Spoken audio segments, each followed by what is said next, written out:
Diduga hanya karena tidak merestui hubungan antara sang adik dengan kekasihnya, seorang polwan di Pekanbaru Riau bersama ibunya menganiaya seorang wanita hingga terluka.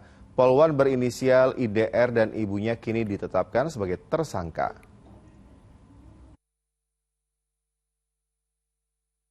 Penyidik Direktorat Reserse Kriminal Umum Polda Riau menetapkan polwan berinisial IDR dan ibunya Y sebagai tersangka atas kasus penganiayaan. Sang polwan IDR dan ibunya disangka melakukan penganiayaan terhadap seorang wanita bernama Riri Apriliani Kartin di Pekanbaru Riau. Penganiayaan dipicu tersangka yang tidak menyukai hubungan korban dengan adiknya. Kejadian bermula saat korban tengah duduk di ruang tamu rumah kontrakan bersama pacarnya yang merupakan adik tersangka IDR. Kedua tersangka kemudian mendatangi rumah korban sambil berteriak. Tersangka meminta korban keluar rumah. Korban yang ketakutan kemudian bersembunyi di dalam kamar. Namun tersangka mendobrak pintu kamar dan langsung mengeroyok korban.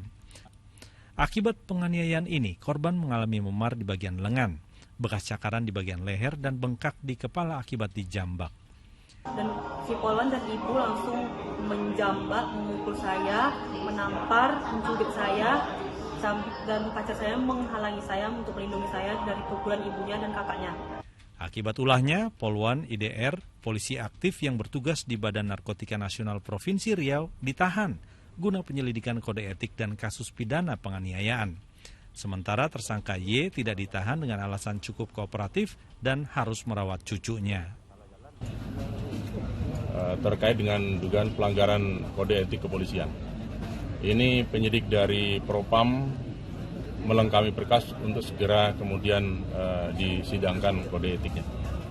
Kemudian kepada saudari Yul, tersangka yang juga ibunya, ini tidak kita lakukan penahanan dengan pertimbangan keduanya cukup kooperatif ya.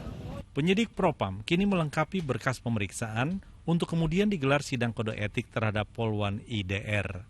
Ahmad Dison melaporkan dari Pekanbaru, Riau.